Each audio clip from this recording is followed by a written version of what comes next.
김서연은 법원으로 이어지는 화강암 계단 아래에 멈춰섰다. 가을 아침은 구름 한 점 없이 맑았다. 자연이 피할 수 없는 쓰러짐 앞에서 잠시 숨을 고르는 듯한 보기 드문 9월의 어느 날이었다. 하지만 서연은 늙은 피나무 잎사귀 사이로 스며드는 햇살도 그녀의 단정한 회색 정장 치맛자락을 흔드는 가벼운 바람도 알아채지 못했다. 그녀의 모든 신경은 육중한 정문이 문에 쏠려 있었다. 20분 후면 저 문 너머에서 이혼 소송 및 재산 분할에 관한 재판이 시작될 터였다. 3년 전 그녀는 바로 이 비슷한 화강암 계단 위에서 전혀 다른 사람이 되어 서 있었다. 그때 그녀와 박준서는 바로 옆 건물에 있는 구청에서 막 나오는 길이었고 링 사진작가의 카메라를 보며 웃고 있었다. 준서는 법원 건물이 마치 사극영화 세트장 같다고 농담을 하며 그녀의 관자놀이에 입을 맞추고 속삭였다. 우린 여기 다시 올 일 절대 없을 거야. 구청은 우리 아이들 출생 신고 할 때만 오는 거지. 서연은 그 기억에 얼굴을 찌푸렸다. 현실이 가면을 벗기 시작할 때 환상은 얼마나 빨리 무너져 내리는가. 그녀는 건물 정면을 올려다보았다. 고풍스러운 건축 양식, 기둥, 부조들. 이 모든 것이 한때는 그녀에게 정의의 장엄한 상징처럼 보였다. 하지만 이제 이곳은 불안과 씁쓸함만을 불러일으킬 뿐이었다. 여기서 그녀의 운명이 결정될 것이다.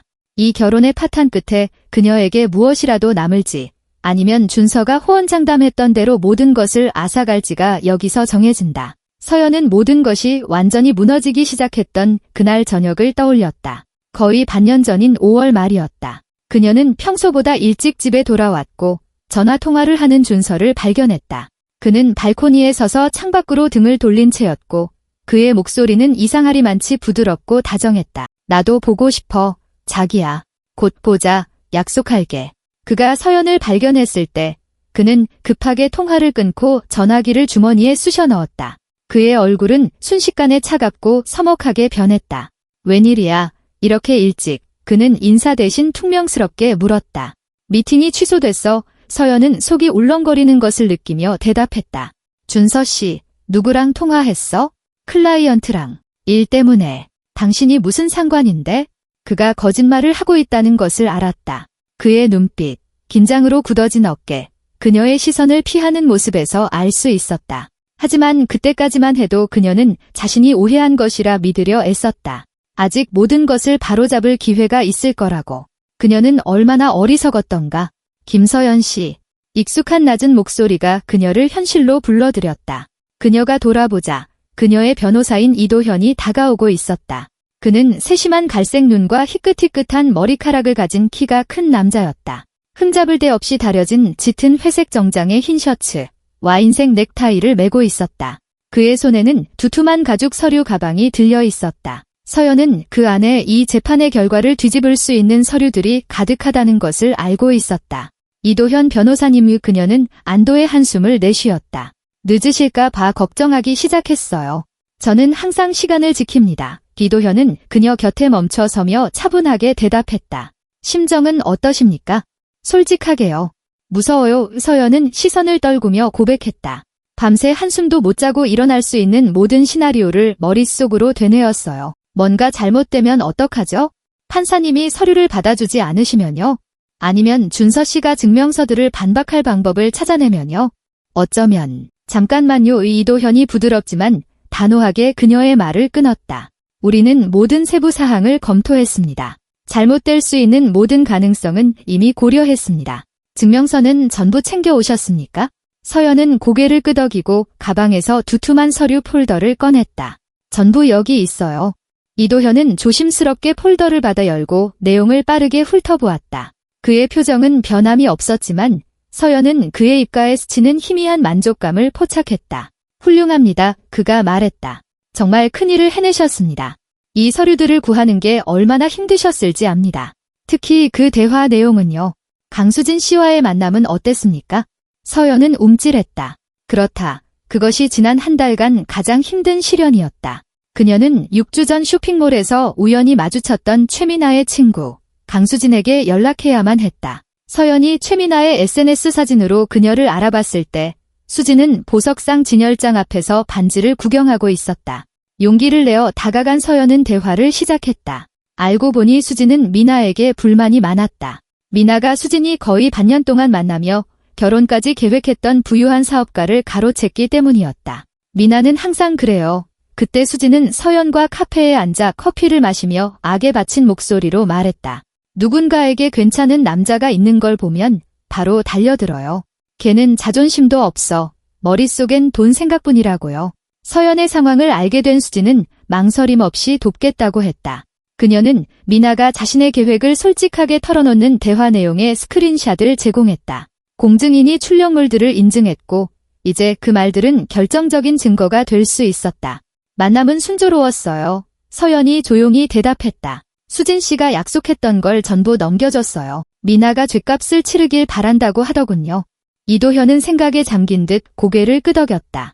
유용한 정보가 될 수도 있겠습니다만 지금 우리가 가진 것만으로도 충분합니다. 서연이 무언가 대답하려던 순간 그녀는 갑자기 얼어붙었다. 그녀의 시선이 광장 반대편에서 계단을 오르는 두 사람의 모습에 꽂혔다. 박준서와 최미나. 그는 자신감에 차 보였다. 값비싼 검은색 정장, 반짝거리게 닦은 구두, 무심한 듯 세련되게 넘긴 머리. 준서는 언제나 좋은 인상을 주는 법을 알았다. 한때 서연은 그의 그런 점, 즉 몸가짐, 말솜씨, 설득하는 능력을 좋아했다. 그는 어느 방에 들어가든 순식간에 주목의 중심이 될 수 있었다. 하지만 이제 그녀는 그것이 그저 거짓과 조종일 뿐이라고 보았다. 모든 것이 이득을 얻기 위한 계산된 게임이었다. 미나는 그의 팔짱을 낀 채 옆에서 걷고 있었다. 그녀의 부푼 배는 몸에 꼭 맞는 베이지색 원피스 때문에 더욱 두드러졌다. 밝은색 머리카락은 어깨 위로 물결치듯 풀어져 있었고 화장은 완벽했다. 그녀는 마치 패션 잡지에서 튀어나온 그림 같았다. 성공한 남자 옆에 선점고, 아름답고 임신한 여자. 완벽한 한 쌍이었다. 서연은 속이 고통스러운 매듭처럼 조여드는 것을 느꼈다. 그들을 함께 보게 될 것이라는 건 알고 있었다. 마음의 준비를 했지만 현실은 상상했던 것보다 훨씬 더 고통스러웠다. 저 배 자신에게는 결코 없었고 앞으로도 영원히 없을 것이라 생각했던 것의 상징. 준서는 그녀를 거의 즉시 발견했다. 그의 입술이 비웃음으로 일그러졌다. 의기양양하고 고소해하며 만족감에 가득 찬 미소였다. 그는 미나에게 몸을 기울여 귓속말을 했다. 그녀는 킥킥거리며 서연을 똑바로 쳐다보면서 시위하듯 자신의 배를 쓰다듬었다. 그 몸짓에는 너무나 많은 도발과 경멸이 담겨 있어 서연은 차마 고개를 돌릴 수 없었다. 그들이 가까이 다가왔다. 서연은 본능적으로 한 걸음 물러섰지만 이도현이 그녀의 팔꿈치를 가볍게 잡으며 제자리에 서게 했다. 버티십시오. 그가 조용히 말했다. 약한 모습을 보이지 마세요. 저들이 원하는 겁니다. 그 기쁨을 주지 마십시오. 서연은 이를 악물고 고개를 끄덕였다. 그녀는 억지로 등을 펴고 턱을 치켜들었다. 준서는 그들로부터 몇 미터 떨어진 곳에 멈춰섰다. 미나는 그의 어깨에 기대어 감동적인 가족의 행복을 연기했다. 그녀의 손은 배 위에 놓여 있었고 손가락은 부드럽게 원피스 천을 어루만지고 있었다. 서연아. 준서가 길게 이름을 불렀고 그의 목소리에는 조롱 섞인 동정심이 묻어났다. 잘 지냈어. 잠은 잘 잤고. 뭐 아닐 테지만 오늘이 아주 중요한 날이잖아. 우리 둘 다에게. 서연은 침묵했다. 차오르는 눈물에 목이 메었지만 그녀는 억지로 그의 눈을 똑바로 쳐다보았다. 눈을 깜빡이지도 시선을 피하지도 않았다. 준서는 한 걸음 더 다가왔다. 이제 그는 너무 가까이 서 있어서 서연은 그의 향수 냄새를 맡을 수 있었다. 한때 그녀가 그의 35번째 생일에 선물했던 바로 그 향수였다. 그는 그때 너무나 행복해하며 아파트 안에서 그녀를 빙빙 돌리고 영원히 사랑하겠다고 약속했었다. 거짓말. 모든 것이 거짓말이었다. 있잖아. 그가 거의 친밀한 속삭임으로 목소리를 낮추며 그의 숨결이 그녀의 뺨에 닿을 정도로 몸을 기울이며 말을 이었다. 오늘이 내가 그토록 오랫동안 꿈꿔왔던 날이야. 내게서 모든 걸 빼앗는 매 순간을 즐길 거야. 마지막 단어를 그는 특별한 쾌감을 담아 음미하듯 길게 느려 발음했다. 미나는 명랑하고 조롱하는 듯한 웃음소리를 내며 다시 배에 손을 얹었다. 마치 이봐. 너한텐 절대 없을 게 나한텐 있어. 내가 이겼어. 라고 강조하려는 듯이. 서연은 눈물이 눈을 태우는 것을 느꼈다. 그녀는 고통스러울 정도로 입술을 깨물며 참으려고 애썼다. 세상이 두 쪽 나도 그가 자신이 무너지는 모습을 보는 만족감을 느끼게 하지는 않을 것이다. 절대로 저들 앞에서 울지 않을 것이다. 준서는 그녀를 머리부터 발끝까지 천천히 훑어보며 비웃었다. 개인적인 감정은 없어, 서연아. 그냥 비즈니스일 뿐이야. 너도 알잖아. 이 아파트 비싼 거 아주 비싸. 그리고 난 이제 가족이 생겼어. 진짜 가족. 아이도. 나에겐 공간이 필요해. 돈도 필요하고. 그리고 난 그걸 가질 거야. 그는 미나의 팔짱을 끼고 법원 건물 입구를 향해 움직였다. 그녀는 어깨너머로 돌아보며 서연에게 마지막으로 의기양양한 시선을 던졌다. 그녀의 입술이 소리 없이 한 단어를 만들었다. 패배자. 서연은 꼼짝도 할 수 없이 서 있었다. 내면의 모든 것이 비명을 지르고 있었다. 고통, 분노, 모욕감을 쏟아내라고 아우성쳤다. 하지만 그녀는 그들이 문 뒤로 사라질 때까지 시선으로 쫓으며 침묵을 지켰다. 갑자기 따뜻한 손바닥이 그녀의 손을 감쌌다. 이도현이 곁에 서서 뜻밖의 부드러운 눈빛으로 그녀를 바라보고 있었다. 제가 부탁드린 대로 다 하셨습니까? 그가 조용히 물었다. 서연은 고개를 끄덕였다. 그럼 진짜 재미있는 건 이제부터 저들을 기다리고 있겠죠. 이도현이 말했다. 그의 말에는 흔들림 없는 확신이 담겨 있었다. 서연은 그를 올려다보았다. 그녀의 눈에 희망의 불꽃이 지난 몇 주 만에 처음으로 반짝였다. 확실하세요? 이게 효과가 있을 거라고요? 판사님이 서류를 받아주실 거라고요?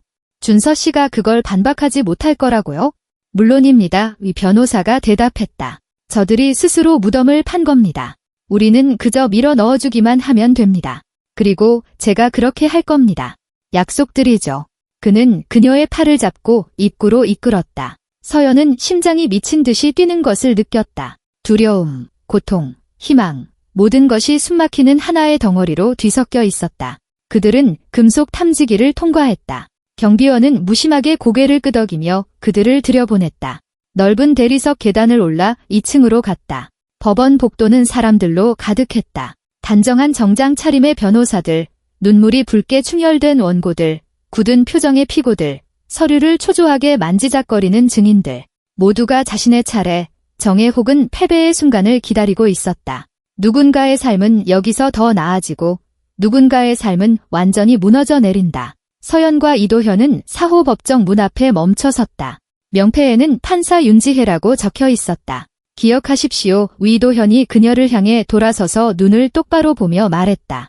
저들의 거짓말과 비난을 들을 때 침묵하십시오. 반응하지 말고 감정을 드러내지 마세요. 눈물도 분노도 안 됩니다.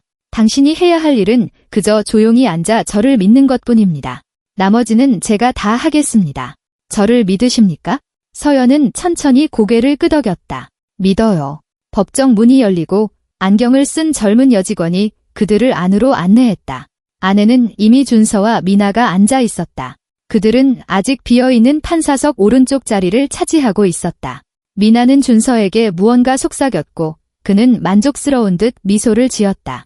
그의 자세는 승리에 대한 완전한 확신을 드러내고 있었다. 서연과 이도현은 왼쪽에 자리를 잡았다. 변호사는 서류 가방에서 깔끔하게 정리된 서류들을 꺼내 색깔 있는 책갈피로 구분된 뭉치들로 자기 앞에 펼쳐놓았다. 숨막히는 기다림의 몇 분이 흘렀다. 서연은 준서가 이따금 자신에게 시선을 던지는 것을 느꼈다. 미나는 그에게 무언가 귓속말을 하며 나지막이 웃었다. 정확히 10시, 윤지혜 판사가 법정에 들어섰다. 그녀는 머리를 단정한 쪽으로 올리고 숙련된 법조인의 날카로운 눈빛을 가진 중년 여성이었다. 그녀는 참석자들을 평가하듯 훑어보고 높은 자리에 앉았다. 모두 앉으십시오. 그녀가 평탄하고 공식적인 목소리로 말했다. 부부 박 씨, 김 씨의 공유재산 분할 사건을 시작하겠습니다. 원고 김서연 씨, 피고 박준서 씨. 모든 것을 바꿀 재판이 시작되었다. 윤지혜 판사는 사건 파일이 담긴 폴더를 열고 첫 페이지들을 눈으로 훑었다. 법정 안에는 벽시계의 째깍거리는 소리와 민사소송 서류를 넘기는 바스락거리는 소리만이 정적을 깰 뿐 긴장된 침묵이 흘렀다. 서연은 무릎 위에서 손을 꽉 쥔 채 고르게 숨 쉬려 애썼다. 옆에 앉은 이도현은 완전히 평온해 보였다. 그는 자신의 기록을 검토하며 서류 여백에 연필로 메모를 하고 있었다. 반대편에 앉은 준서는 의자 등받이에 편안하게 몸을 기댄 채 다리를 꼬고 있었다. 그의 자세는 완전한 자신감과 심지어 상황에 대한 약간의 경멸까지 드러내고 있었다. 미나는 그의 옆에 앉아 있었다. 한 손은 그녀의 부푼 배 위에, 다른 한 손은 의자 팔걸이에 놓여 있었다. 그녀는 이따금씩 배를 쓰다듬으며 마치 모든 참석자에게 자신의 처지를 상기시키려는 듯했다. 원고의 신원은 확인되었습니다. 윤지혜 판사가 시선을 들며 말했다. 피고의 신원도 확인되었습니다. 원고 측 대리인은 이도현 변호사, 피고는 대리인 없이 출석. 모두 맞습니까? 네, 재판장님. 이도현이 대답했다. 네, 준서가 고개를 끄덕였다. 좋습니다. 양측의 주장을 검토하기에 앞서 사건의 몇 가지 정황을 명확히 할 필요가 있겠습니다. 오 판사가 말을 이었다. 박씨 부부는 3년간 혼인관계를 유지했습니다. 공유재산은 서울시 세종대로 23번지 41호에 위치한 방 3개짜리 아파트입니다. 이 아파트는 혼인 기간 중 원고가 혼인 전 소유했던 아파트를 매각한 자금으로 취득되었습니다. 맞습니까? 네, 재판장님. 이도현이 확인했다. 제 의뢰인은 할머니로부터 상속받은 혼전 아파트를 매각했고 그 자금으로 부부가 더 넓은 면적의 아파트를 구입했습니다. 피고는 구매에 금전적 기여를 하지 않았습니다. 준서가 벌떡 몸을 일으켰다. 이해 있습니다. 재판장님, 제가 직접 돈을 내지는 않았지만 저는 일하면서 가족을 부양했습니다. 수리비, 가구, 가전제품 비용을 제가 지불했습니다. 이것 또한 가족 재산에 대한 기여입니다. 판사가 손을 들어 그를 제지했다. 피고, 자신의 입장을 진술할 기회는 드릴 겁니다. 지금은 사실관계를 확인하는 중입니다. 자, 이 아파트는 원고의 혼전 재산을 매각한 자금으로 취득되었습니다.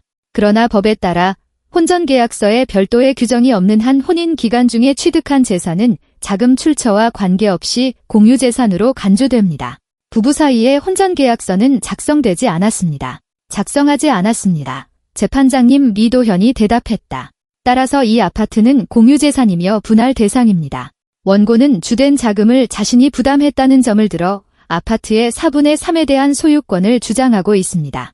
피고는 이에 반대하며 재산을 동등한 비율로 분할할 것을 요구하고 있습니다. 양측의 입장은 이해했습니다. 이제 주장의 근거를 들어보겠습니다. 원고 측 대리인, 진술하십시오. 이도현이 일어섰다. 그는 테이블에서 서류 몇 장을 들고 판사석으로 다가갔다. 재판장님, 제 의뢰인의 입장은 다음과 같습니다. 이 아파트는 전적으로 그녀의 혼전 재산을 매각하여 얻은 자금으로 취득되었습니다. 매각 금액은 4억 8천만 원이었으며 이는 매매 계약서로 증명됩니다. 새 아파트는 5억 2천만 원에 구입했습니다. 차액인 4천만 원은 원고의 개인 저축에서 충당되었으며 이는 그녀의 은행 계좌 내역서로 확인됩니다. 피고는 아파트 구입에 금전적 기여를 하지 않았습니다. 하지만 제가 수리비를 냈다고요. 준서가 다시 끼어들었다. 피고, 끼어들지 마십시오. 판사가 엄하게 말했다. 이도현 변호사, 계속하세요. 수리 및 가구 배치에 관해서는 이도현이 말을 이었다. 네, 피고가 비용의 일부를 지불한 것은 사실입니다. 하지만 그 비용은 7천만 원을 넘지 않으며 이는 아파트 가격의 13%에 불과합니다. 또한 제 의뢰인 역시 주거 환경 개선에 자금을 투입했습니다. 그녀는 주방 가구, 붙박이장, 직물류 비용을 지불했습니다. 그녀의 기여액은 약 4천만 원에 달합니다. 따라서 수리 비용을 고려하더라도 아파트 구입 및 개선에 대한 주된 기여는 원고가 했습니다. 판사는 메모를 하며 주에 깊게 들었다. 서연은 슬쩍 준서를 쳐다보았다. 그의 얼굴이 서서히 붉어지고 있었고 턱이 악물려 있었다. 미나는 초조하게 아랫입술을 깨물고 있었다. 뿐만 아니라 재판장님, 이도현이 말을 계속했다. 재산 분할 시 법원에서 고려해야 할 다른 사정들이 있습니다. 민법 규정에 따르면 피고는 혼인 마지막 1년 동안 직업이 없었고 가계에 기여하지 않았으며 동시에 합리적이라고 볼 수 없는 지출을 했습니다. 구체적으로 어떤 지출입니까? 판사가 물었다. 피고는 유흥, 제3자에 대한 선물, 여행 등에 상당한 금액을 썼습니다. 지난 8개월 동안에만 그의 지출은 5천만 원이 넘습니다. 반면 이 기간 동안 가계 수입은 전적으로 원고의 소득으로만 채워졌습니다. 거짓말입니다. 준서가 자리에서 벌떡 일어나며 폭발했다. 저는 이랬습니다. 잠시 프로젝트 사이에 있었을 뿐입니다. 피고, 자리에 앉으십시오. 윤지혜 판사가 차분하지만 단호하게 말했다. 계속해서 법정 질서를 어지럽히면 조치를 취할 수밖에 없습니다. 이도현 변호사, 주장에 대한 증거를 제출하십시오. 이도현은 고개를 끄덕이고 판사에게 여러 서류를 건넸다. 피고의 은행 계좌 내역서, 이체 기록, 영수증, 모두 공증을 받은 것들이었다. 또한 원고의 지난 1년간 소득을 증명하는 재직증명서도 첨부합니다. 판사는 서류를 받아들고 검토하기 시작했다. 법정에는 다시 침묵이 흘렀다. 서연은 심장이 가슴속에서 쿵쾅거리는 것을 느꼈다. 이것이 첫걸음이었다. 이도현은 준서의 불성실한 행동, 그의 비합리적인 낭비와 가족에 대한 기여 부족을 그림으로 그려 보이고 있었다. 서류는 사건 자료에 첨부하겠습니다. 오 판사가 말했다. 피고, 제출된 증거에 대해 해명하고 싶으십니까? 준서는 애써 평정을 되찾으려는 듯 일어섰다. 재판장님, 네, 제가 작년에 계속 일하지는 않았습니다만 그건 더 적합한 일을 찾고 제 개인 프로젝트를 개발하고 있었기 때문입니다. 제가 손 놓고 있었던 건 아닙니다. 그리고 제가 돈을 쓴 것은 누구나 개인적인 지출을 할 권리는 있지 않습니까? 우리가 가난하게 산 건 아니었습니다. 피고는 개인 프로젝트를 개발했다고 주장하는군요. 판사가 지적했다. 이를 증명할 서류가 있습니까? 사업자 등록증, 계약서, 사업계획서 같은 것들요. 준서는 머뭇거렸다. 아니요, 저는 초기 단계였습니다. 정보를 수집하고 인맥을 쌓고 있었습니다. 즉, 서류는 없다는 거군요. 판사가 단정했다. 알겠습니다. 다음 질문으로 넘어가겠습니다. 피고는 곧 아이가 태어날 것이며 이 사실을 법원에서 재산 분할 시 고려해야 한다고 주장했습니다. 당신의 입장을 설명해 주십시오. 준서는 눈에 띄게 활기를 띠었다.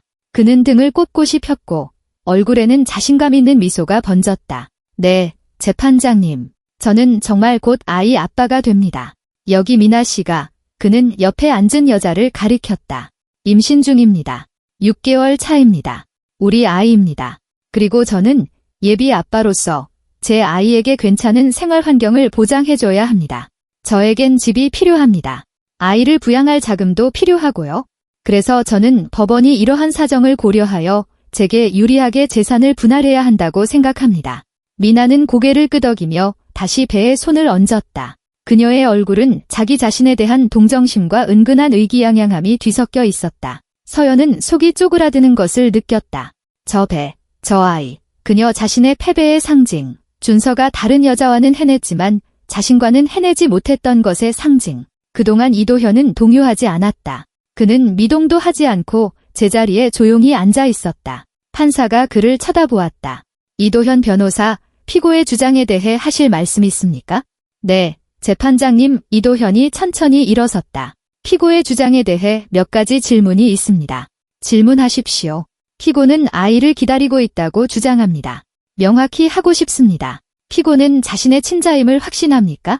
준서는 미간을 찌푸렸다. 당연히 확신하죠. 무슨 질문이 그럽니까? 그저 확인하는 겁니다.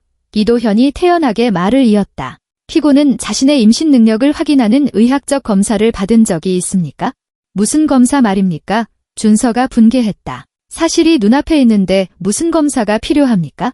미나 씨가 임신했다고요? 당신의 동거인이 임신한 사실은 네, 눈앞에 있습니다. 이도현이 동의했다. 하지만 당신의 친자 여부는 다른 문제입니다. 법정 안에서 누군가 소리를 끈 듯했다. 완전한 정적이 흘렀다. 미나는 창백해졌다. 준서는 눈을 휘둥그렇게 뜨고 변호사를 쳐다보며 얼어붙었다. 그게 무슨 말씀이십니까? 그가 천천히 말했다. 피고의 친자 가능성에 의문을 제기하는 서류를 법원에 제출하고자 합니다. 이도현이 차분하게 대답하고는 서류 가방에서 몇 장의 종이를 꺼냈다. 서연은 숨을 멈췄다. 바로 그 순간이었다. 그들이 기다려온 순간. 이도현은 판사석으로 다가가 윤지혜 판사 앞에 서류를 놓았다. 재판장님, 작년 4월 자로 발급된 행복한 가정위원회 진단서를 제출합니다. 이 진단서에 따르면 피고 박준서 씨는 비뇨기과 전문의 강동원 박사에게 검사를 받았습니다. 검사 결과 무정자증, 즉 생존 가능한 정자가 전혀 없는 것으로 나타났습니다. 진단서에는 의사의 서명, 병원의 직인, 그리고 피고 본인의 서명이 있습니다. 준서는 의자가 뒤로 요란하게 넘어갈 정도로 벌떡 일어났다. 뭐라고요? 무슨 진단서? 난 그런 거에 서명한 적 없어요. 당신의 서명은 진료기록부에 확인되어 있습니다. 이도현이 동요 없이 말을 이었다. 또한 같은 병원에서 발급한 증명서를 첨부합니다. 이 증명서는 피고가 검사 이후 어떠한 치료도 받지 않았고 재검사도 하지 않았음을 확인해주고 있습니다. 즉, 그의 상태는 변하지 않았다는 겁니다. 판사는 서류를 받아들고 꼼꼼히 살피기 시작했다. 그녀의 얼굴은 무표정했지만 서연은 판사가 글자들을 읽으며 미간을 찌푸리는 것을 보았다. 피고, 이것이 당신의 서명입니까? 윤지혜 판사가 준서를 보며 물었다. 준서는 입을 벌린 채 한마디도 하지 못하고 서 있었다. 그의 얼굴은 붉은색에서 죽은 듯이 창백하게 변했다. 저는 기억이 안 납니다. 오래전 일입니다. 아내랑 같이 검사를 받긴 했지만, 그래서 당신의 서명이 맞습니까? 아닙니까? 판사가 엄하게 되물었다. 아마도요. 네. 피고가 서명을 인정하는군요. 의 판사가 단정했다. 이 서류는 법원에서 채택하겠습니다. 이도현 변호사, 무엇을 주장하려는 겁니까? 재판장님, 피고는 물리적으로 그의 동거인이 임신한 아이의 아버지가 될 수 없다는 점입니다. 진단서는 명백합니다. 무정자증. 이는 특별한 치료나 체외 수정 절차 없이는 자연 임신이 불가능하다는 것을 의미합니다. 피고는 치료도 관련 시술도 받지 않았습니다. 따라서 자신이 아이의 아버지라는 그의 주장은 사실과 부합하지 않습니다. 미나는 의자 팔걸이를 움켜쥐었다. 그녀의 눈은 준서와 판사 사이를 불안하게 오갔다. 그건 사실이 아니에요. 그녀가 외쳤다. 아이는 그 사람 아이예요. 전준서 씨 말고는 아무도 만나지 않았어요. 이도현이 그녀를 향해 돌아섰다. 최미나 씨의 법원은 지금 친자 확인 소송을 다루고 있지 않습니다. 우리는 박 씨 부부의 재산 분할에 대해 이야기하고 있습니다. 하지만 피고는 더 많은 재산 몫을 얻기 위한 논거로 자신의 예비 부성애를 이용했습니다. 그리고 의학적 서류들이 보여주듯이 그 논거는 아무런 근거가 없습니다. 준서는 의자에 주저앉았다. 그의 손이 떨리고 있었다. 그는 서연을 쳐다보았고 그의 시선에는 충격과 불신, 그리고 싹트는 공포가 담겨 있었다. 서연아, 너 알고 있었어? 이 모든 시간 동안 알고 있었던 거야? 서연은 침묵했다. 그녀의 내면에서는 동정심, 통쾌함, 고통, 안도감 등 상반된 감정들이 싸우고 있었다. 하지만 그녀는 이도현이 시킨 대로 한마디도 하지 않았다. 판사가 의사봉을 책상에 두드렸다. 정숙, 피고, 제출된 서류에 대해 이해 있습니까? 준서는 바닥을 응시하며 말이 없었다. 미나는 점점 커지는 공포 어린 눈으로 그를 바라보았다. 준서 씨, 무슨 말 좀 해봐. 그녀가 쉿쉿거렸다. 저 사람들한테 사실이 아니라고 말해. 하지만 준서는 침묵했고 그 침묵이 그의 대답이었다. 윤지혜 판사는 서류를 옆으로 치우고 준서를 유심히 바라보았다. 그는 여전히 바닥만 응시한 채 앉아 있었다. 그의 손은 마치 부서진 인형처럼 무력하게 무릎 위에 놓여 있었다. 미나는 그의 시선을 잡으려 애쓰며 그의 얼굴을 초조하게 살폈지만 그는 고개를 들지 않았다. 피고 판사가 더 엄한 목소리로 반복했다. 질문을 했습니다. 제출된 의료 서류에 대해 이의가 있습니까? 서류의 진위 여부를 다투는 겁니까? 준서는 천천히 고개를 들었다. 그의 얼굴은 창백했고 이마에는 땀방울이 맺혀 있었다. 몰랐습니다. 그가 쉰 목소리로 말했다. 그때 아무도 제게 아무 말도 해주지 않았어요. 그는 전 아내를 바라보았다. 서연아, 왜 침묵했어? 왜 나한테 말하지 않았어? 이도현이 즉시 일어섰다. 재판장님, 피고가 제 의뢰인에게 직접적으로 말을 거는 것을 제지해 주시기 바랍니다. 질문은 법원을 통해 해야 합니다. 알겠습니다. 윤지혜 판사가 고개를 끄덕였다. 피고, 모든 질문과 진술은 저에게 하십시오. 자, 그럼 서류의 진위는 다투지 않는다는 거군요. 준서는 손으로 이마를 쓸어 땀을 닦았다. 그때 병원에서 어떤 서류에 서명하기는 했습니다. 의사가 그게 일반적인 절차라고 했어요. 하지만 아무도 제게 결과를 알려주지 않았습니다. 전 모든 게 괜찮은 줄 알았어요. 그렇지 않았다면 제게 말해줬겠죠? 정확합니다. 이도현이 다시 일어서서 또 다른 서류를 손에 들었다. 재판장님, 이 점을 명확히 하고자 합니다. 검사 결과는 병원에서 수령하여 피고의 진료 기록부에 기록되었습니다. 주치의인 강동원 박사의 기록에 따르면 환자 박준서 씨에게는 2개월 후 재검사와 추후 치료에 대한 상담을 권고했습니다. 그러나 피고는 재검사에 나타나지 않았고 이후 병원에 연락한 적도 없습니다. 아무도 제게 전화하지 않았어요. 준서가 반박했다. 그렇게 심각한 일이었다면 전화를 했겠죠.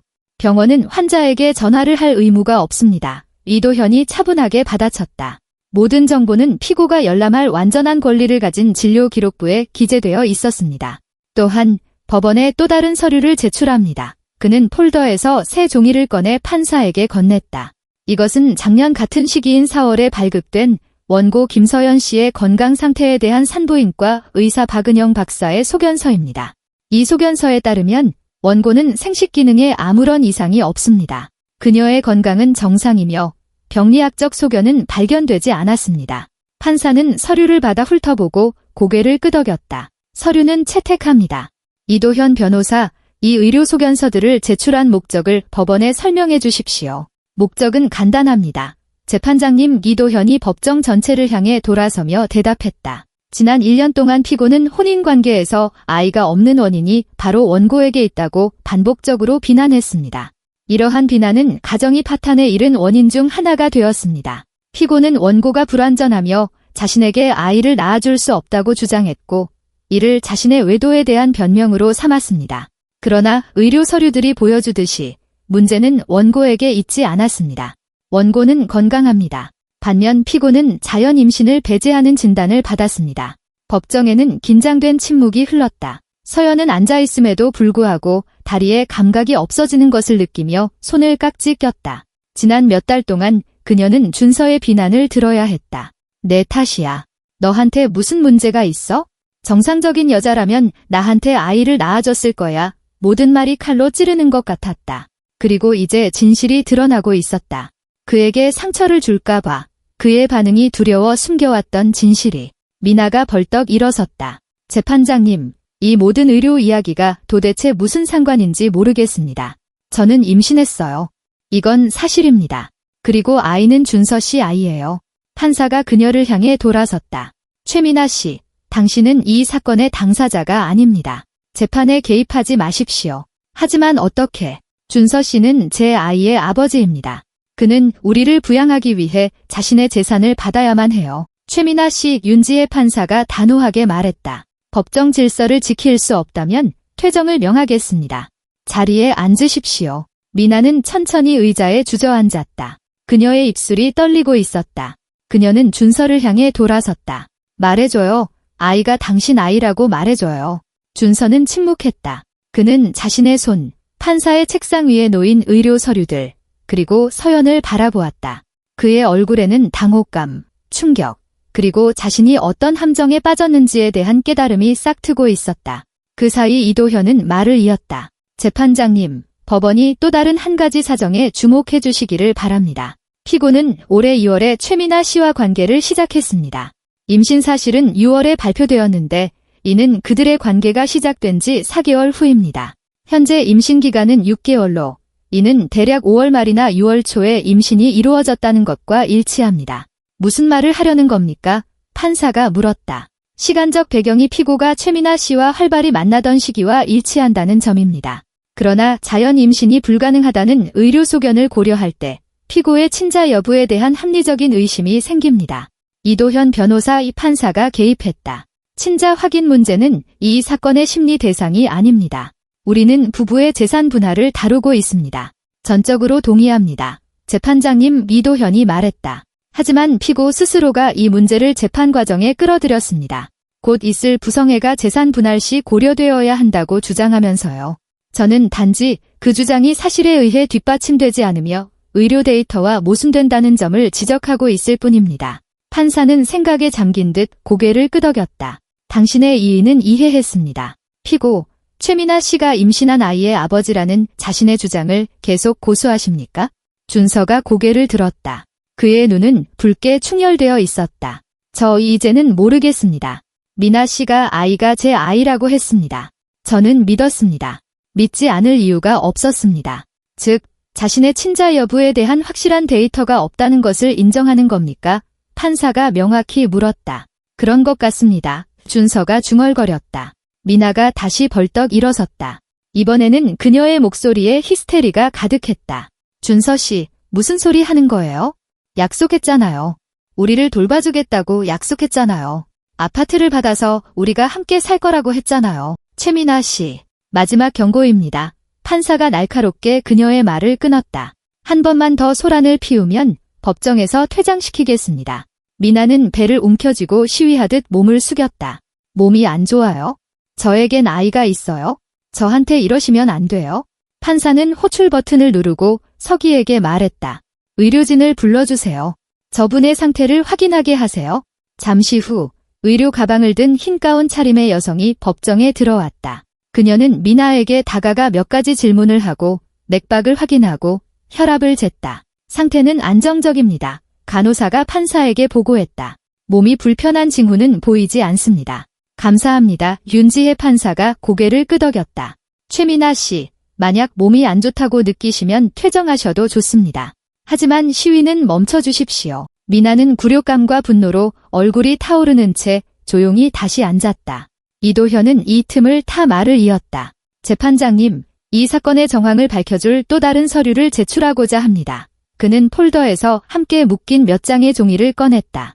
이것은 최미나 씨와 그녀의 지인인 강수진 씨 사이의 대화 내용을 공증한 출력물입니다. 대화는 올해 5월, 즉 임신 사실을 발표하기 직전 시점에 이루어졌습니다. 판사는 서류를 받아들고 읽기 시작했다. 서연은 윤지혜 판사의 표정이 중립적인 것에서 놀란 것으로, 그리고 노골적으로 비난하는 것으로 변하는 것을 보았다. 이도현 변호사, 이 서류의 출처를 설명해 주십시오. 강수진 씨가 이 대화 내용을 자발적으로 제공했으며 이후 정해진 절차에 따라 공증인의 인증을 받았습니다. 강수진 씨는 필요하다면 법정에서 증언할 준비가 되어 있습니다. 이 대화의 주요 부분을 낭독해 주십시오. 이도현은 자신의 서류 사본을 들고 읽기 시작했다. 5월 18일자 최미나 씨의 메시지입니다. 수진아, 나 완벽한 남자 만났어. 아내랑 이혼 중 강남에 방 3개짜리 아파트. 차도 있고 돈도 많아. 제일 중요한 건 자기들이 애 없는 게 아내 탓이라고 생각한다는 거야? 준서는 마치 찬물을 뒤집어 쓴 듯 움찔했다. 이도현은 계속했다. 강수진 씨의 답장. 그래서 뭘 어쩔 건데? 최미나 씨의 답장. 나 임신했잖아. 걔 애라고 할 거야? 드디어 아빠가 된다고 기뻐하겠지? 그럼 난 위자료랑 아파트 일부를 받을 거고. 나 똑똑하지, 안 그래? 법정에는 죽음 같은 침묵이 흘렀다. 미나는 시체처럼 하얗게 질렸다. 준서는 천천히 고개를 돌려 그녀를 바라보았다. 그의 시선에는 공포가 담겨 있었다. 계속하십시오, 판사가 명령했다. 다음은 5월 20일 최미나 씨의 메시지입니다. 어제 민준이 만났어. 나보고 다시 돌아오래? 근데 돈 많은 준서 씨가 있는데 가난한 대학생이 뭐 하러 필요해?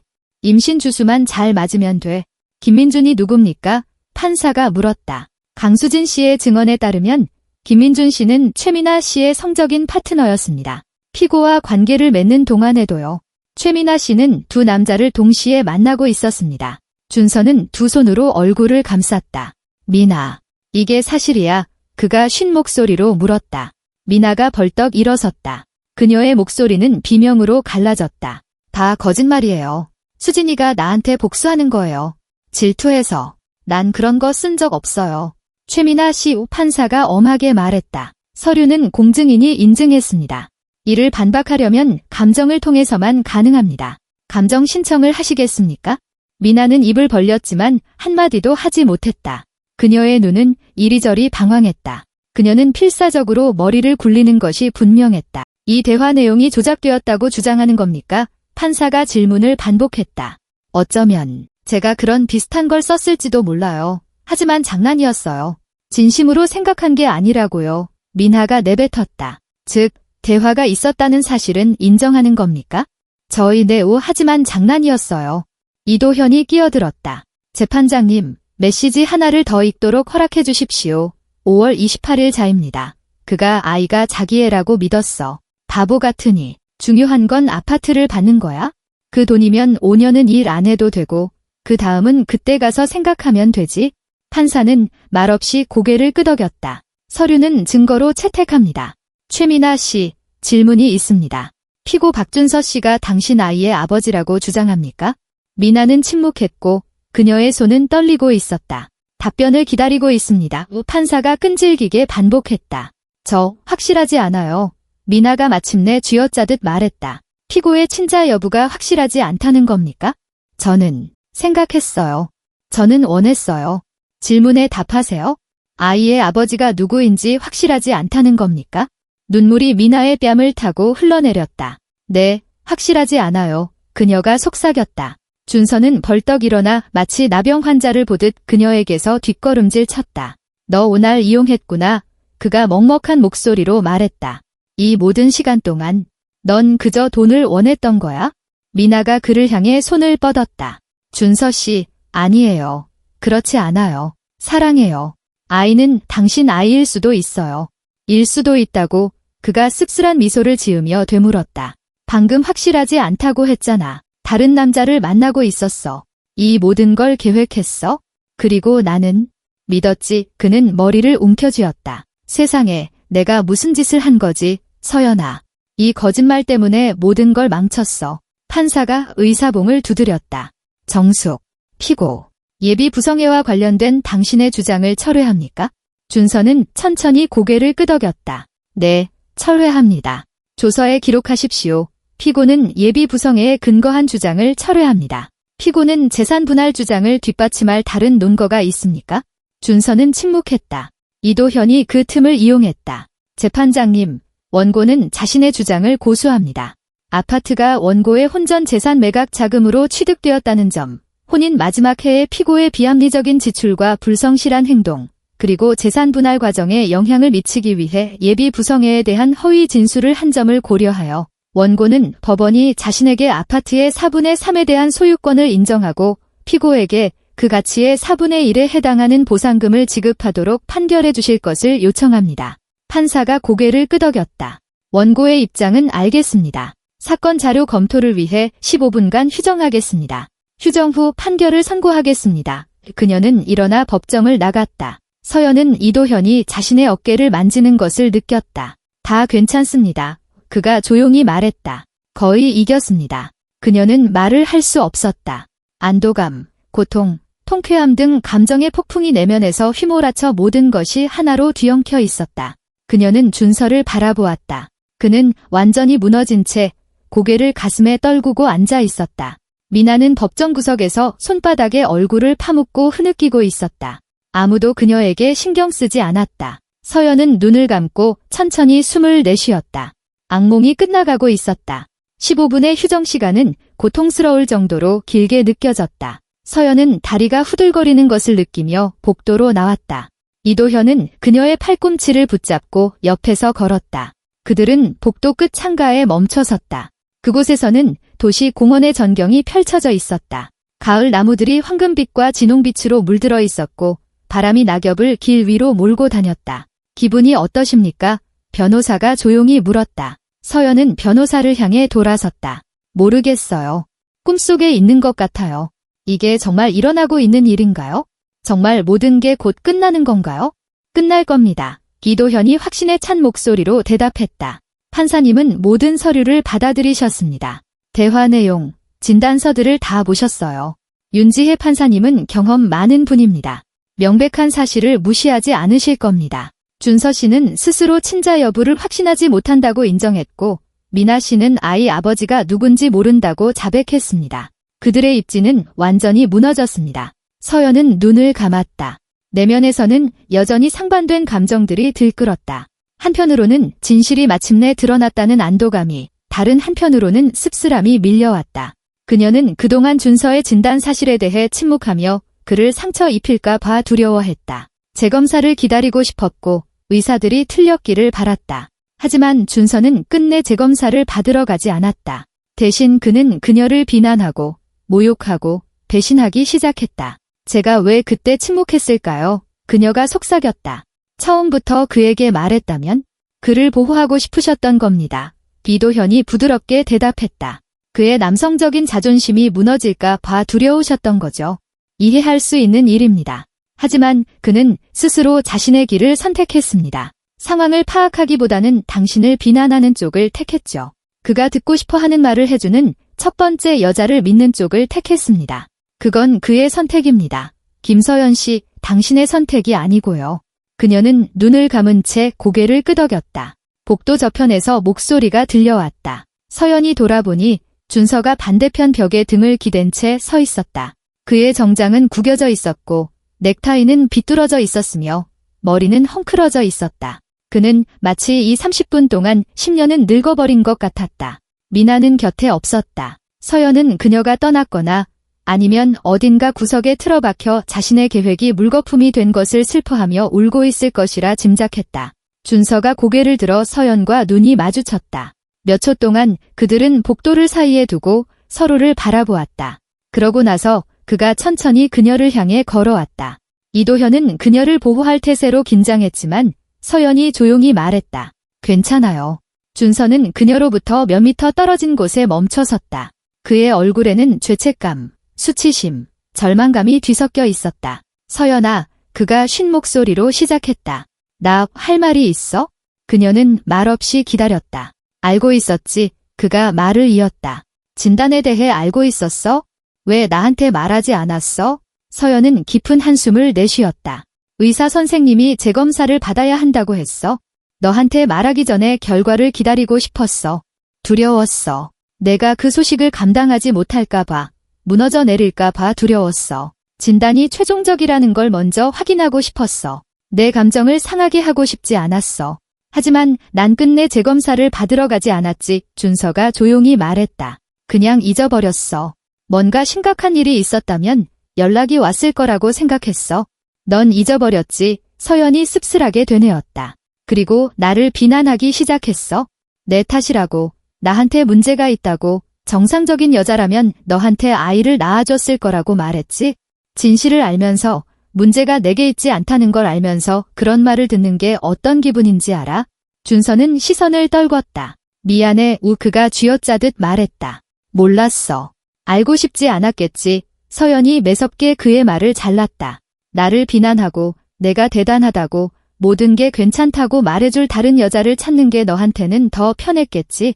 그리고 넌 생각도 안 해보고 그녀를 믿었어. 내가 바보였어. 준서가 바닥을 보며 동의했다. 완전한 바보. 미나. 그녀는 그냥 날 이용했고 난 그렇게 믿고 싶었어. 내가 정상이라는 걸, 내가 할 수 있다는 걸 증명하고 싶었어. 아버지가 될 수 있다고. 서연이 그의 말을 끝맺었다. 준서 씨, 우리가 치료를 받거나 체외 수정을 하거나 아이를 입양할 수도 있었다는 거 알아? 방법은 많았어. 하지만 넌 대신 우리 가족을 파괴하는 걸 선택했어. 준서는 침묵했다. 그의 뺨을 타고 눈물 한 방울이 흘러내렸다. 내가 모든 걸 망쳤어. 그가 속삭였다. 모든 걸. 그리고 이제 난 너를 잃었어. 아파트를 잃었고 모든 걸 잃었어. 서연은 그에게 동정심을 느꼈지만 억지로 단호함을 유지했다. 내가 스스로 잃은 거야? 너의 결정으로, 너의 선택으로. 알아. 그가 고개를 끄덕였다. 그냥 말하고 싶었어. 미안하다고. 용서받을 자격이 없다는 거 알지만 미안해. 서연은 대답하지 않았다. 그녀는 그저 창가로 돌아섰다. 몇 초 후 멀어지는 발소리가 들렸다. 준서는 떠났다. 잘하셨습니다. 이도현이 조용히 말했다. 이겨내셨어요. 텅 빈 기분이에요. 서연이 고백했다. 이긴 것 같은데 속에는 아무런 환희도 없어요. 그저 피곤한 뿐이에요. 정상입니다. 많은 일을 겪으셨으니까요. 스스로에게 시간을 주세요.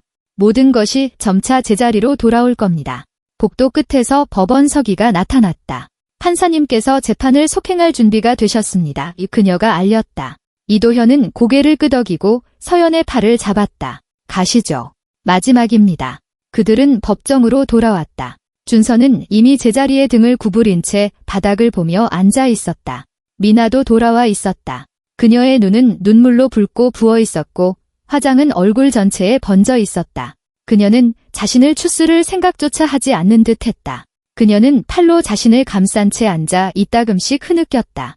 윤지혜 판사는 정확히 15분 후에 들어왔다. 그녀의 얼굴은 엄격하고 집중되어 있었다. 그녀는 제자리에 앉아 서류를 앞에 펼치고 참석자들을 둘러보았다.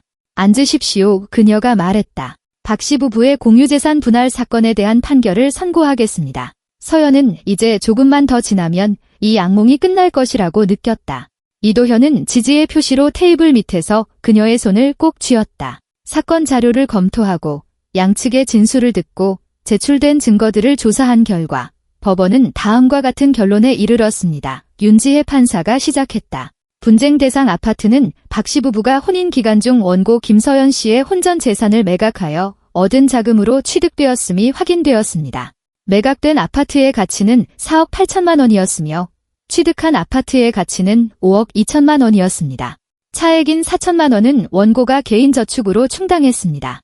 판사는 서류를 훑어보며 잠시 말을 멈췄다. 피고 박준서 씨는 아파트 구매에 직접적으로 금전적 기여를 하지 않았습니다. 그러나 그는 약 7천만 원에 해당하는 수리 및 주거 환경 개선 비용을 지불했습니다.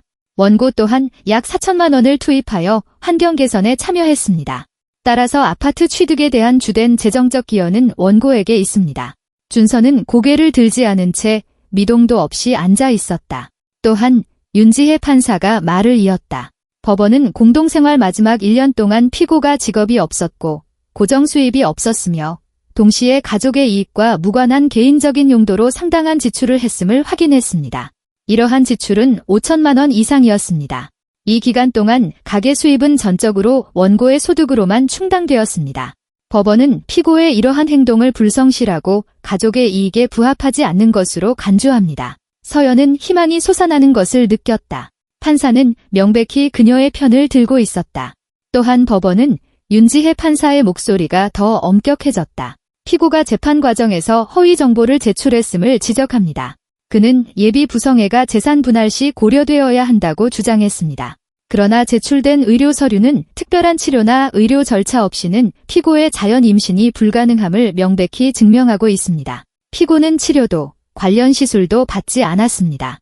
따라서 그의 예비 부성애에 대한 주장은 사실과 부합하지 않습니다. 미나가 조용히 흐느꼈다. 준서는 주먹을 쥐었지만 계속 침묵했다.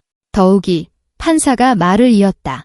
법원에 제출된 최미나 씨와 그녀의 지인 사이의 대화 내용은 임신이 물질적 이득을 얻기 위한 조종의 도구로 사용되었음을 증명합니다. 최미나 씨는 법정에서 피고의 친자 여부를 확신하지 못한다고 인정했습니다. 법원은 이러한 정황을 법원을 기만하려는 시도로 간주합니다. 윤지혜 판사는 시선을 들어 미나를 바라보았다.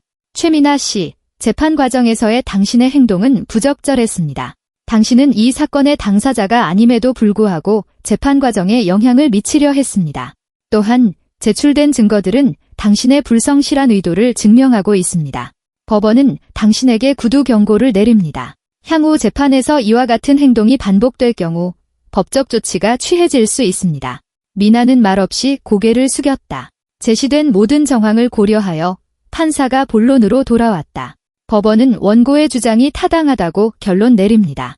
대한민국 민법 제839조의 2에 따르면 법원은 미성년 자녀의 이익이나 부부 일방의 특별한 사정이 있는 경우 부부의 재산 분할 비율을 달리 정할 수 있습니다. 이 경우 아파트 취득에 기초가 된 자금이 주로 원고의 것이었고 혼인 기간 중 피고의 행동이 가족의 이익에 부합하지 않았으므로 원고의 이익을 특별히 고려할 만한 사정이 존재합니다. 서연은 숨을 참았다. 이것이 그들이 얻고자 했던 결과였다. 법원은 판결합니다. 윤지혜 판사가 엄숙하게 선언했다. 분쟁 대상 아파트의 4분의 3에 대한 소유권을 원고 김서연 씨에게 인정한다. 피고 박준서 씨에게는 아파트 가치의 4분의 1에 해당하는 금전적 권리를 인정한다. 피고는 판결이 법적 효력을 발휘한 시점으로부터 1개월 이내에 아파트를 비워야 한다. 원고는 피고가 주거지를 비운 후 3개월 이내에 피고에게 아파트 가치의 4분의 1에 해당하는 금전적 보상금을 지급해야 한다. 이도현이 서연의 손을 쥐었다. 그녀는 안도와 해방의 눈물이 뺨을 타고 흐르는 것을 느꼈다. 준서는 말없이 듣고 있었다. 판결은 선고일로부터 1개월 이내에 항소할 수 있습니다. 이상으로 재판을 마칩니다. 판사가 일어나 법정을 나갔다. 서기가 서류를 정리하기 시작했다. 서연은 꼼짝도 할 수 없이 앉아 있었다. 이것은 승리였다. 완전하고 명백한 승리. 아파트는 그녀의 것이 되었고 준서는 이사해야 했다. 축하합니다. 이도현이 조용히 말했다. 이기셨습니다. 서연은 그를 향해 돌아섰다. 눈물은 여전히 얼굴을 타고 흘렀지만 이제는 기쁨의 눈물이었다. 감사합니다. 그녀가 속삭였다.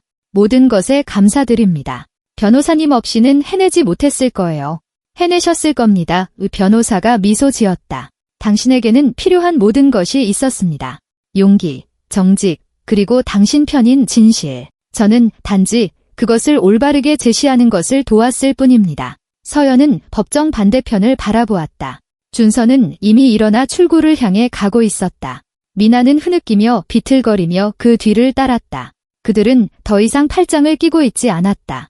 그들 사이에는 기만, 무너진 환상, 상호 비난의 심연이 놓여 있었다. 서연이 일어섰다. 다리가 떨렸지만 그녀는 똑바로 섰다. 그녀는 가방을 들고 이도현과 함께 법정을 나섰다. 복도는 조용했다. 대부분의 사람들은 이미 흩어졌다. 서연은 창가에 멈춰 서서 거리를 바라보았다. 가을 햇살이 구름 사이로 비집고 나와 나무들의 황금빛 잎사귀를 비추고 있었다. 이제 어떻게 하죠? 그녀가 물었다. 이제 사는 거죠. 이도현이 대답했다. 거짓말 없이, 기만 없이, 당신을 존중하지 않았던 사람 없이 새로운 삶을 꾸리는 겁니다. 당신에게는 아파트가 있고, 직업이 있고, 미래가 있습니다. 나머지는 따라올 겁니다. 서연은 고개를 끄덕였다. 그렇다. 앞에는 미래가 있었다. 미지의, 그러나 자유로운 미래. 그리고 그것이 가장 중요했다. 서연과 이도현은 법원의 넓은 대리석 계단을 내려왔다. 그들의 발소리가 높은 로비에 울려 퍼졌다. 유리문 너머로 가을 햇살이 쏟아지는 법원 앞 광장이 보였다. 서연은 마치 몇 달 동안 짊어지고 있던 무거운 짐을 내려놓은 듯 이상한 가벼움을 느꼈다. 준서 씨가 항소하지 않으면 판결은 한 달 후에 효력이 발생합니다. 그들이 밖으로 나왔을 때 이도현이 설명했다. 그가 그럴 것 같지는 않지만요. 성공적인 항소를 할 근거가 없습니다. 모든 증거는 합법적이고 증인들은 증언을 확인할 준비가 되어 있습니다. 의료 기록은 반박할 수 없고요. 만약 그래도 항소하면요? 서연이 물었다. 그럼 과정이 몇 달 더 길어지겠지만 결과는 같을 겁니다.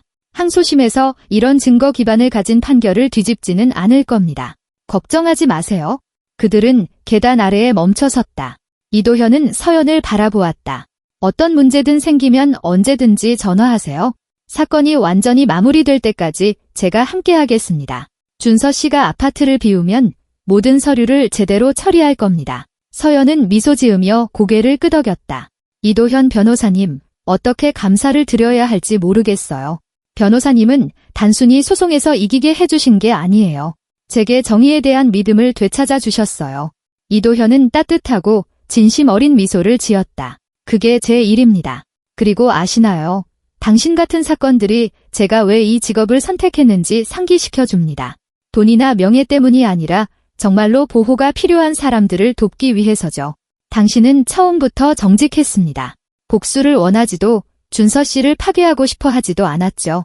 당신은 단지 정의를 원했고 그것을 얻었습니다. 서연은 다시 눈물이 핑 도는 것을 느꼈다. 그의 진단에 대해 너무 오랫동안 침묵했어요. 그를 보호한다고 생각했는데 사실은 그가 저를 모욕하도록 내버려 둔 거였어요. 그의 자존심을 지켜주고 싶으셨던 거죠. 이도현이 부드럽게 말했다. 그건 나쁜 게 아닙니다. 나쁜 건 그가 당신의 친절을 이용했다는 점이죠. 하지만 이제 그건 과거의 일입니다. 앞으로 나아가세요. 김서연 씨, 당신은 행복할 자격이 있습니다. 그는 그녀와 악수를 하고 고개를 끄덕인 후 근처에 주차된 차를 향해 걸어갔다. 서연은 그의 뒷모습을 바라보다가 천천히 법원 건물을 따라 버스 정류장을 향해 걸었다. 갑자기 익숙한 목소리들이 들려왔다.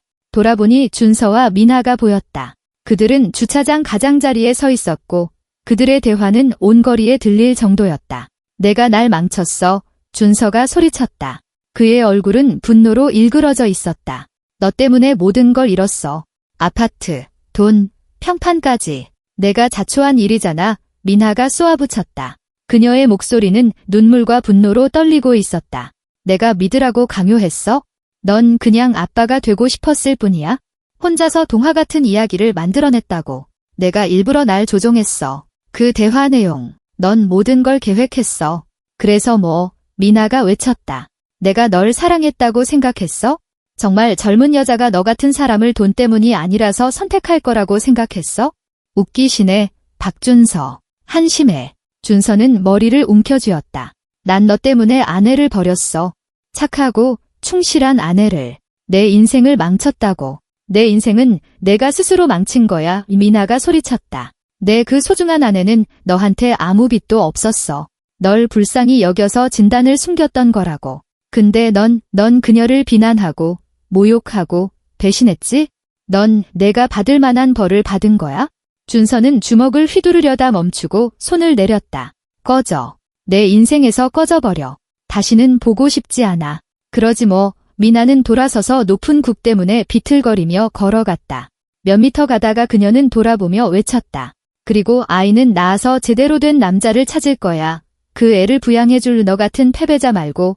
그녀는 건물 모퉁이로 사라졌다. 준서는 주차장 한가운데에 홀로 남았다. 그의 어깨는 축 처졌고 고개는 숙여졌다. 그는 완전히 망가져 보였다. 서연은 멀리서 그를 바라보았다. 마음 깊은 곳에서 동정심이 일었다. 저 남자는 그녀의 남편이었다. 그들은 계획을 세우고 미래를 꿈꾸고 서로 껴안고 잠들었다. 하지만 그 모든 것은 과거에 남았다. 지금 주차장에 서 있는 남자는 낯선 사람이었다. 그가 스스로 그 길을 선택했다. 서연은 돌아서서 계속 걸었다. 뒤돌아보는 것은 더 이상 의미가 없었다. 그녀는 버스를 타고 집에 도착했다. 그렇게 싸웠던 바로 그 아파트로 올라가 등 뒤로 문을 닫고 문에 등을 기댄 채 눈을 감았다. 정적, 평온, 그녀의 집, 그녀의 공간. 더 이상 아무도 이곳에서 그녀를 모욕하거나 비난하거나 죄책감을 느끼게 하지 않을 것이다. 그녀는 거실로 걸어가 창문을 열었다. 신선한 가을 공기가 방 안으로 밀려들어와 시들어가는 나뭇잎과 다가오는 추위의 냄새를 가져왔다. 서연은 깊이 숨을 들이쉬었고 내면에 무언가가 풀리는 것을 느꼈다. 지난 몇 달간의 긴장, 재판에 대한 두려움, 배신으로 인한 고통, 그 모든 것이 서서히 녹아내리기 시작했다. 가방 속의 전화기가 진동했다. 서연은 그것을 꺼내 직장 동료로부터 온 메시지를 보았다. 재판 어떻게 됐어? 괜찮아. 서연은 미소를 지으며 답장을 입력했다. 아주 잘 됐어. 내가 이겼어. 걱정해줘서 고마워. 답장은 즉시 왔다. 축하해. 정말 잘했어. 내일 꼭 축하 파티하자. 물론이지. 서연이 썼다. 그녀는 전화기를 테이블에 놓고 부엌으로 갔다. 진하고 향긋한 레몬차를 우려내어 찻잔을 들고 창가에 앉아 도시를 바라보았다. 저 거대한 개미굴 어딘가에 수백만 명의 사람들이 살고 있었다. 각자 자신만의 이야기, 승리와 패배, 싸움을 가지고 있었다. 오늘 서연은 자신의 싸움에서 이겼고 이것은 단지 시작일 뿐이었다. 저녁에는 어머니에게 전화했다. 다른 도시에 사는 어머니는 딸을 몹시 걱정하고 있었다. 엄마, 다 끝났어요. 어머니가 전화를 받자 서연이 말했다. 법원에서 제게 유리하게 판결했어요. 아파트는 제 것이에요. 그 사람한테는 보상금을 지급해야 하고요. 전화기 저편에서 안도의 한숨이 들려왔다. 하느님 감사합니다. 얘야, 얼마나 걱정했는지 몰라. 너를 위해 얼마나 기도했는데 넌 정말 잘 해냈어. 난 내가 강한 아이라는 걸 항상 알고 있었단다. 강하다고 느껴지지 않아요. 엄마의 서연이 고백했다. 그냥 지쳤어요. 너무 지쳤어요. 그건 당연한 거란다. 아가, 힘든 시간을 보냈잖니. 하지만 이제 넌 자유로워. 이제 다시 새롭게 시작할 수 있어? 언제 집에 올 거니? 곧 갈게요. 아마 몇 주 후에 모든 게 완전히 정리되면요. 오렴. 내가 제일 좋아하는 김치찌개 끓여놓을게. 이야기도 하고 푹 쉬렴. 네, 엄마. 모든 게 고마워요. 그들은 잠시 더 일상적인 이야기를 나눈 후 전화를 끊었다. 서연은 전화기를 내려놓고 다시 창밖을 보았다. 어두워졌다. 도시는 수천 개의 불빛을 밝혔다. 저 집들 중 한 곳에서 지금 준서는 자신의 패배의 규모를 깨닫고 있을 것이다. 어딘가에서 미나는 앞으로 어떻게 살아갈지 계획하고 있을 것이다. 하지만 그 모든 것은 더 이상 서연과 관련이 없었다. 그녀는 일어나 책장으로 다가가 낡은 사진 앨범을 꺼냈다. 페이지를 넘겼다. 여기 그들의 결혼식.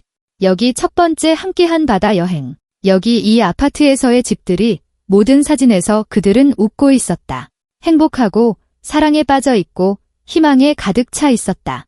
이 모든 것이 언제 끝났을까? 첫 번째 균열은 언제 생겼을까? 서연은 앨범을 덮었다. 과거를 놓아줄 때였다. 이 사진들은 끝난 이야기였다. 앞으로는 새로운 이야기, 새로운 사람들, 새로운 기회들이 있을 것이다. 그녀는 아직 젊었다. 겨우 33살이었다. 앞으로의 인생이 창창했다. 다음 날 서연은 출근했다. 동료들은 그녀를 반갑게 맞이하며 축하하고 안아주었다. 부서장은 그녀가 재판에서 이겼다는 소식을 듣고 일찍 퇴근하도록 허락해 주었다. 김대리, 정말 잘 해냈어요. 그가 말했다. 이제 불필요한 걱정 없이 일에 집중할 수 있겠군요. 곧 새로운 프로젝트가 시작되는데 그때는 완전한 준비 태세로 임해줘야 해요. 준비됐습니다. 서연이 미소 지었다. 한 달 후, 이도현에게서 전화가 왔다. 김서연 씨, 소식이 있습니다. 박준서 씨가 항소하지 않았습니다. 기한은 모레까지지만 그의 변호사가 이미 항소가 없을 것이라고 확인했습니다. 판결은 자동으로 법적 효력을 갖게 됩니다. 다행이네요. 서연이 한숨을 내쉬었다. 게다가 박준서 씨는 이미 아파트를 비우기 시작했습니다. 오늘 그의 짐을 빼고 있어요. 아마 며칠 안에 완전히 비울 것 같습니다. 그렇게 빨리요? 그는 시간을 끌 명분이 없습니다. 게다가 이 모든 것을 빨리 잊고 싶어 하는 것 같고요. 이해해요. 서연이 고개를 끄덕였다. 계속 알려주셔서 감사합니다. 언제든지요. 그가 이사하면 소유권 이전 서류를 처리할 겁니다. 그 후에는 보상금을 지급하면 사건은 종결됩니다. 알겠습니다. 돈은 준비해 놓을게요. 그들은 전화를 끊었다. 서연은 전화기를 내려놓고 생각에 잠겼다. 곧 준서는 그녀의 인생에서 완전히 사라질 것이다. 그들의 길은 영원히 갈라질 것이다. 그것은 동시에 슬프고도 기쁜 일이었다. 사흘 후, 준서는 정말로 이사를 나갔다. 서연은 저녁에 아파트에 돌아와 그의 모든 물건이 사라진 것을 발견했다. 침실의 옷장은 비어 있었고 책장에 그의 책들도 치워져 있었다. 심지어 그의 향수 냄새도 사라졌다. 아파트는 텅 비고 너무 크게 느껴졌다. 서연은 방들을 둘러보며 공간을 눈으로 훑었다. 이곳은 무언가 바꿔야 했다. 인테리어를 새롭게 하고 벽지를 다시 바르고 새 가구를 사고 이곳을 구리의 집에서 나의 집으로 바꿔야 했다. 백지에서부터 시작하는 것이다. 주방 식탁 위에 쪽지가 놓여 있었다. 서연은 그것을 집어 펼쳤다. 준서의 필체였다. 서연아, 모든 것에 대해 미안해. 내가 바보였어. 넌 더 좋은 사람을 만날 자격이 있었어. 한때 나를 사랑해줘서 고마워. 행복해. 준서가. 서연은 쪽지를 2번 다시 읽고는 천천히 잘게 찢어 쓰레기통에 버렸다. 사과는 너무 늦었다. 말은 더 이상 아무 의미가 없었다. 오직 행동과 그 결과만이 남았다. 그녀는 창밖을 보았다. 가을이 끝나가고 있었다. 곧 새해가 올 것이다. 인생의 새로운 장, 그리고 그녀는 자신의 집에서 혼자, 하지만 자유롭게 그것을 맞이할 것이다. 다음 몇 주는 빠르게 지나갔다. 서연은 수리에 몰두했고, 인부들을 고용하고, 새 벽지를 고르고, 가구를 주문했다. 점차 아파트는 변모했다. 우리가 살던 곳에서 그녀가 사는 곳으로. 이도현은 모든 서류 처리를 도왔다. 서연은 직접 만나지 않고 계좌이체로 준서에게 보상금을 지급했다. 새로운 등기부등본을 손에 쥐었다. 이제 아파트는 오직 그녀의 것이었다. 어느 날 저녁, 수리가 거의 끝났을 때 서연은 찻잔을 들고 창가에 서 있었다. 전화가 울렸다. 모르는 번호였다. 서연은 미간을 찌푸리고 받았다. 여보세요? 김서연 씨, 여성의 목소리가 들려왔다. 강수진이에요. 저 기억하세요? 물론이죠. 기억해요. 서연이 대답했다. 안녕하세요, 수진 씨. 재판이 어떻게 됐는지 궁금해서 전화했어요. 사건이 종결된 걸 봤거든요. 이기셨어요. 네, 이겼어요. 수진 씨의 도움이 큰 힘이 됐어요. 그 대화 내용 정말 감사했습니다. 그것 없이는 훨씬 더 어려웠을 거예요. 수진이 나지막이 웃었다. 도움이 됐다니 기쁘네요. 최민아는 죗값을 받은 거죠. 참, 최근에 만났을 때 확인해 주더라고요. 아이 아빠는 김민준이 맞대요. 그 애한테 돌아갔어요. 둘이 같이 아파트 얻어서 살고 있대요. 아들 낳기를 기다리고 있고요. 서연은 한숨을 쉬었다. 그렇군요. 뭐, 적어도 아이는 아빠와 함께 자라겠네요. 네, 이민준이는 아이를 반기는 것 같더라고요. 물론 미나는 벌써부터 그 애한테 더 많은 돈을 요구하면서 못살게 굴고 있지만요. 하지만 그건 더 이상 우리 문제는 아니죠. 절대 우리 문제가 아니죠. 서연이 동의했다. 그들은 잠시 더 이야기를 나눈 후 전화를 끊었다. 서연은 전화기를 내려놓고 다시 창밖을 보았다. 미나와 준서의 이야기에도 결말이 찾아온 것이다. 각자 자신이 받을 만한 것을 받았다. 그리고 그녀, 서연은 자유와 자신의 집, 자신의 미래를 얻었다. 그리고 그것이 가장 소중한 것이었다.